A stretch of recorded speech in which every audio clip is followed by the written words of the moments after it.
contra de la iglesia. Y si Dios lo dijo, Dios va a hacer que ni las puertas del Hades puedan con la iglesia. Pero ¿qué tenemos hoy en día? Tenemos un mundo con una crisis de identidad y con una crisis de propósito sin precedentes. Y cuando hablamos de identidad, yo no sé por qué la mayoría de la gente piensa en los jóvenes. Esto es una falacia. La falta de identidad y propósito está en los jóvenes, en los adultos, en los viejos, en los caballeros, en las damas. La crisis de identidad que estamos enfrentando no es exclusiva de algo generacional. Es propia muchas veces de las concupiscencias del ser humano. Por tanto, decir que una generación es mejor que la otra, o decir que antes se hacía mejor, o decir que antes y que antes y que antes, solamente nos provoca que no tengamos la perspectiva correcta en defender lo que somos hoy sin mirar tanto lo que se hacía antes. Es lo que somos hoy lo que tenemos que defender. El problema no está en el pasado, y eso es lo que quiero puntualizar. El problema no está en el pasado ya pasó. El problema lo tenemos ahora y lo vamos a tener en el futuro si no hacemos lo que tenemos que hacer ahora. Es muy fácil decir cómo se hacía antes. No es fácil ver que las tentaciones que tenemos hoy en día superan con creces la de antes. Es fácil decir, nuestros jóvenes no se están congregando, pero no es fácil admitir que sus tentaciones superan por mucho las tentaciones de antes y que por tanto los remedios que tenemos que aplicar son el doble de lo que se aplicaban antes. Si antes orábamos 2 veces, hoy tenemos que orar 3. Si antes ayunábamos por los jóvenes 4 veces, hoy tenemos que hacerlo 8. Si antes éramos fuertes con los jóvenes, hoy tenemos que hacerlo 2 veces más. Pero esos son los jóvenes. Pero a veces los jóvenes copian de los adultos.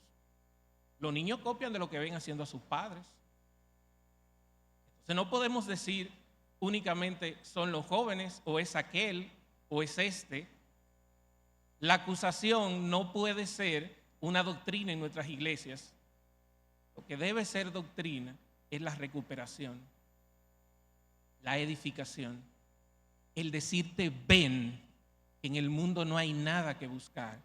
El decirte ven, aquí tienes una mano ayuda, una mano amiga. Ven. No importa. Ven. Vamos a orar fervientemente al Espíritu Santo para que haga la obra. Dejémonos de pensar que esta obra la vamos a hacer nosotros. Por más que yo predique y por más que yo quiera y por más que yo le diga a David, si bien cierto dice, cría al niño en los caminos de Dios y cuando esté adulto no se apartará. Esto es correcto, pero no va a ser una acción que únicamente depende de mí. Hay una acción del fluir del Espíritu Santo que debemos dejarlo fluir. El convencimiento final no es de nosotros, el convencimiento final es del Espíritu Santo. Si fuera así, no hubieran hijos de pastores descarriados. Al final es Él. Y si no le damos la brecha y si no le damos el paso, muchísimas veces vamos a confundir a todo el que esté a nuestro alrededor, porque al final quien convence de todo pecado es el Espíritu Santo. Y decimos mucho y admiramos mucho la fe de Abraham o la valentía de Gedeón o el coraje de David o la entrega del mismo Señor Jesucristo o la elocuencia de Pablo. Pero hay algo que tal vez no hemos razonado. Cuando Dios le dijo a Abraham, vete de tu tierra y de tu parentela y deja la casa de tu padre a la tierra que yo te mostraré. ¿Alguna vez hemos pensado qué significó esto para Abraham? ¿Alguna vez hemos pensado el dolor que sintió Abraham dejando a padre, madre y todo lo que tenía? Posiblemente bienes. Y lo único que pudo agarrar fue a Sara y decirle: ven, mi hija, porque no puedo vivir sin ti. Hemos pensado en ese sacrificio de Abraham, pero Abraham sabía que era parte de su propósito. Y su propósito no iba a quedar cortado por sus apegos personales ni por sus emociones. Era la voluntad de Dios de que Abraham se fuera, y Abraham se fue. ¿O qué podemos decir de Gedeón? Todos decimos: wow, qué bravo fue Gedeón. Enfrentó a aquellos que hacían mal al pueblo de Israel. Pero no vimos que Gedeón en algún momento de la conversación que tuvo con el Señor dudó. Y no pidió una prueba, pidió varias. Y dudó. Pero es que el propósito de Dios no es que tú dudes o no, es que tú creas. Es que no importa las dudas personales que tengas. Es que si Dios dijo que ese era tu propósito, ese es tu propósito. Y una cosa que les voy a adelantar: yo escucho mucho a la gente diciendo: voy a perseguir el propósito del Señor. Y es que el propósito del Señor está corriendo en nuestras vidas. Porque lo que se persigue es lo que va adelante. Yo me imagino que el propósito de Dios es un Usain Bolt, que ¿verdad? Que va adelante, yo voy atrás, entonces yo lo sigo persiguiendo. No, el propósito de Dios se identifica y se ejerce. No es a perseguirlo como que si fuera un maratón, es que se identifica y se ejerce. Pero Gedeón a lo mejor estaba confundido, y Gedeón tal vez pensaba que a los madianitas él no lo podía vencer, pero estaba en el propósito de él. Y Dios le dijo: mira, tú has reclutado un ejército de 300, pero hay un problema. Yo no necesito 300. Lo único que Dios necesitó básicamente fue la disposición de Gedeón. Que Gedeón se identificara, que Gedeón viera el propósito y que Gedeón actuara conforme al propósito que Dios le había dado. No necesitó nada más. ¿Qué podemos decir de Jeremías? Jeremías en principio dijo: yo soy un muchacho. ¿Y cómo tú vas a poner a mí a eso? Yo soy un niño. Algunas traducciones dicen muchacho. Y cuando uno dice muchacho, bueno, uno dice: pero podría tener 15, 16 años, menos de 20. Pero hay unas traducciones que dicen: Señor, yo soy un niño. Señor, parafraseado: Señor, yo no voy a poder hablar con ellos. Señor, ellos no me van a hacer caso. Señor, yo no voy a poder. Yo me imagino que, como dice la Biblia, que Dios limpió su boca. A lo mejor fue algo semejante con lo que pasó con Juan, que le pusieron un carbón encendido, limpiaron su boca como diciéndole: Jeremías, yo no necesito nada más que tú hagas exactamente lo que yo te digo, porque son más los que están contigo que los que están contra ti, Jeremías. No confíes en la potencia de tu elocuencia, Jeremías, confía en mí. No confíes en que te vayan a hacer caso. Di lo que tengas que decir. Confía en mí, Jeremías. No me digas que eres niño, ni tampoco me digas que eres tartamudo. Si no, pregúntenle a Moisés. Ay, Señor, soy tartamudo. Y ahí tuvieron que buscarle a Aarón. No me digas eso.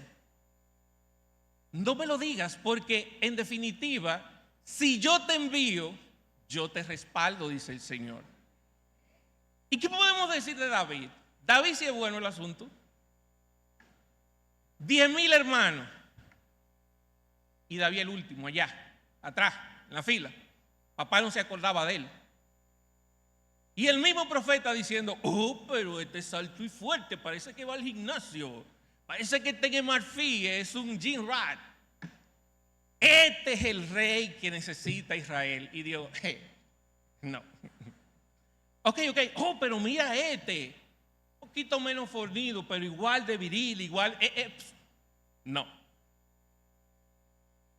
Estaba atrás.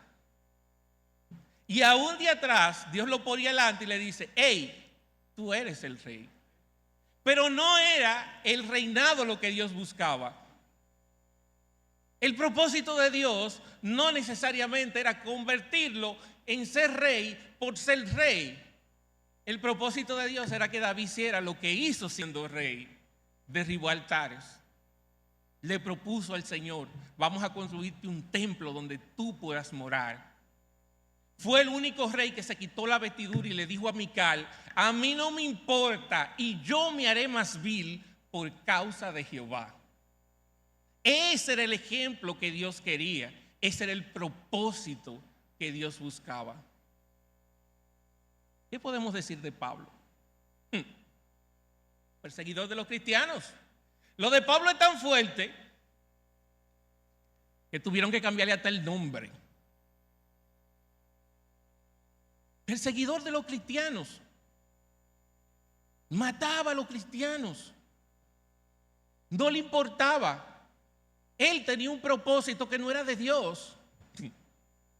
Pero entonces se le apareció una luz brillante, una luz que lo arropó.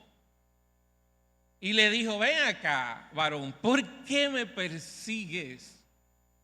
¿Por qué? Sin embargo, en el texto hay algo que a mí me llama la atención.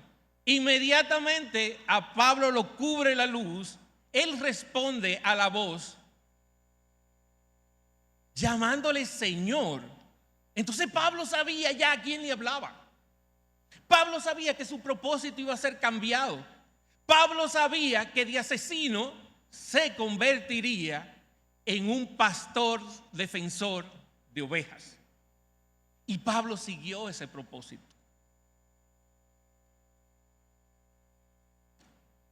¿Qué podemos decir de Jesús? ¿Qué podemos decir de Jesús? Lo único que les voy a decir de Jesús es que Jesús, cuando estaba en la cruz del Calvario, mi Señor no vio que lo escupieron, mi Señor no vio que lo crucificaron, mi Señor no vio que le pusieron una corona de espinas, mi Señor vio a todos aquellos que en su nombre íbamos a ser salvos. Él reconoció desde que nació su propósito en Dios y lo siguió. Abraham no miró lo que dejaba, sino la descendencia, su descendencia, que sería como las estrellas del cielo. Gedeón no tuvo en poco la reducción que Dios lo mandó a realizar a su ejército. Miró que Dios estaba con él para cumplir su propósito. Jeremías no miró que era un niño, sino que era un profeta enviado por Dios. David no vio que era el último en su casa, sino que sería el primero de Israel. Pablo entendió que la ceguera de los ojos era como Dios le eliminaría la venda del espíritu. Jesús en la cruz no vio la aflicción de su carne, sino la salvación de sus elegidos.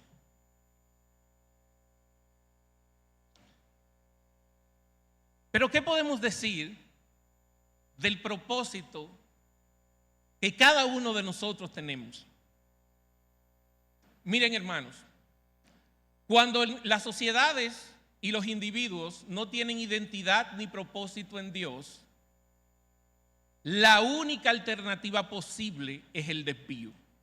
Ninguna sociedad ni ningún individuo que tenga a Dios en su corazón está completo. Yo he conocido gente muy rica, exageradamente rica, y nosotros tenemos la costumbre de entender que porque eres rico eres próspero. Mentira. Prosperidad y riqueza no tienen nada que ver. La prosperidad es estar bien con Dios. La riqueza es tener dinero. Y he conocido gente con mucho dinero, pero con poca prosperidad, porque su vida carece de identidad y propósito. Porque cuando se levantan en la mañana, realmente al no tener un propósito en Dios, no saben cómo van a desarrollar su día. Porque pueden ganar millones al mes Y cuando se acuestan, no sienten a Dios en su corazón. Y todo el que no siente a Dios en su corazón, le falta lo más importante de la vida. Les falta la vida misma. No hay forma de estar completo y ser feliz cuando Jesucristo no está en el corazón de la gente. Usted puede tener dinero, usted puede tener fama, usted puede tener fortuna, usted puede tener hijos, usted puede tener esposa, usted puede tener todo lo que en la carne todo el mundo ambiciona. Y si no tienes a Cristo en tu corazón, no tienes nada. No basta en el propósito de nosotros con decir, yo quiero que Dios haga su voluntad en mi vida. Eso no basta.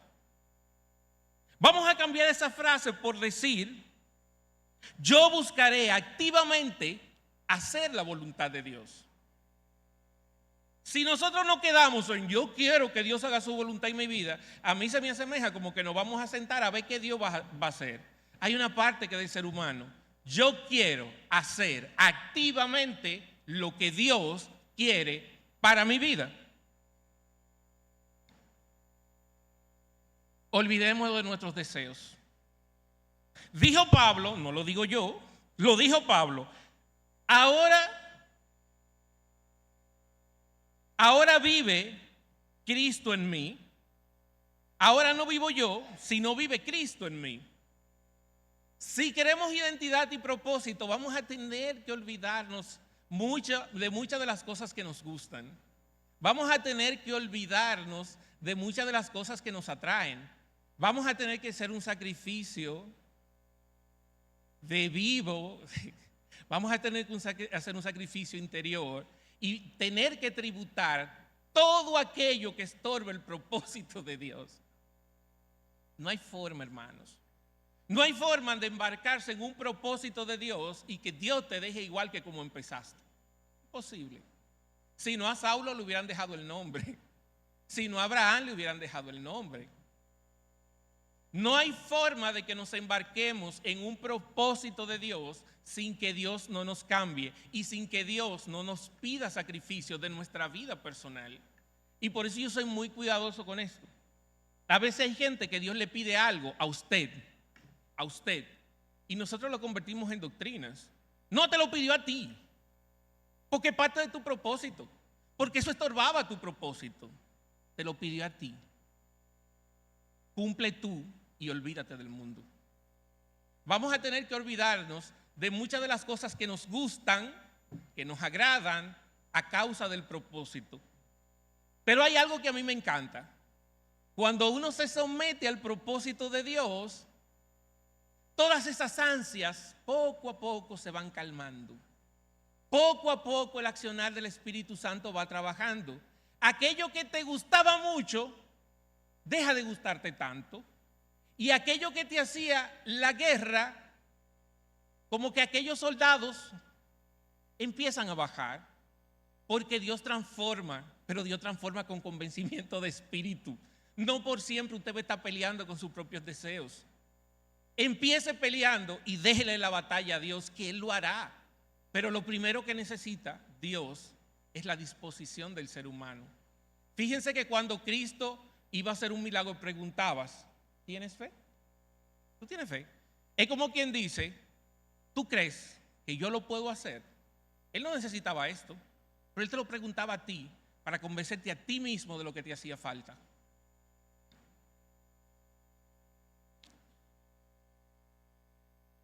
Es increíble. Dios nunca te va a entregar un propósito sin que primero Él te dé las herramientas. Y esto es impresionante, ¿eh? Cuando Dios le dijo a Sansón, libera al pueblo, le dio la fuerza. Al mismo Gedeón, cuando le dijo, libera al pueblo, le dio la fuerza. A Abraham le dio fe. Pero a David le dio poder del Espíritu Santo. Paréntesis. Para los que creen que fue la piedra que derribó a Goliat, fue el poder del Altísimo que Dios ya le había concedido a David. David podía hacer así, un simple soplo, y el gigante iba a caer, porque créanme, no fue la piedra, fue el poder de Dios que estaba simbolizado en esa piedra. Como diciendo, no importa que tu piedra sea pequeña, si la lanzas de mi brazo, derribaremos al gigante.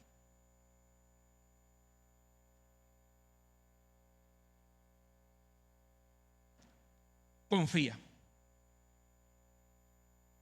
Sin fe es imposible agradar a Dios. Los propósitos de este tiempo son retadores. Los propósitos de este tiempo reclaman más de nosotros. Pero dice la palabra que confiemos que aquel que está con nosotros siempre, mire, ponga esto al infinito. Aquel que está con nosotros es infinitamente más grande que el que está en nuestra contra. Aquel que está con nosotros es infinitamente más grande que el que está en contra de nosotros. Y esa es nuestra fe. Esa es nuestra fe. Fe en el Cristo que no duerme. Fe en el Cristo que me redimió. Fe en el Cristo que envía a sus ángeles para protegerme. Fe en el Cristo que no me nos desampara. Fe en el Cristo que soporta la iglesia. Y cuando digo soporta es que la cuida, la protege. Fe en el Dios que nos regaló a su Hijo. Fe en el poder del Espíritu Santo. Fe en la Divina Trinidad. Fe en la provisión de Dios. Fe en que todo lo que haga Dios con nuestras vidas va a ser para bien. Por una promesa bíblica que dice, ustedes se la saben. Ustedes se la saben. Por la promesa bíblica que dice que buscate el reino de Dios y su justicia y todo, y eso a mí me gusta, el todo, no es una parte, no es la mitad, no es un cuarto, no es un medio, es todo os será añadido. Señores, estoy casi finalizando, porque ustedes saben que no nos extendemos mucho. Pero les quiero decir algo. Vivir con propósito en Dios es semejante a un árbol cuyas ramas pueden batirse al ritmo del viento, pero su tronco no cede a la presión del aire. Nosotros estamos aquí y cada vez que estamos en el trabajo, cada vez que estamos en la misma iglesia, cada vez que estamos en muchísimos círculos como estamos, vienen estos vientos impetuosos queriendo mover nuestras ramas, queriendo desalinearnos, queriendo que nosotros cambiemos en lo que hemos creído y por qué lo hemos creído, queriendo desenterrar las raíces que Cristo ha puesto en cada uno de nosotros. Pero si estamos en Cristo, podrán batir las hojas, pero nunca van a sacar las raíces. ¿Y por qué? Nunca podrán sacar las raíces porque esa casa no se cae porque está sobre la roca, porque está sobre la roca salvadora que se llama Jesucristo.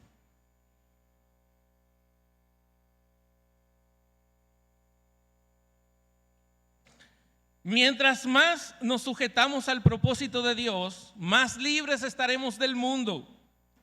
Y parafraseando a nuestra hermana Lilith Goodman, podemos decir que paradójicamente uno se siente más libre mientras más se encierra en el propósito de Dios. Que Dios les bendiga y les guarde.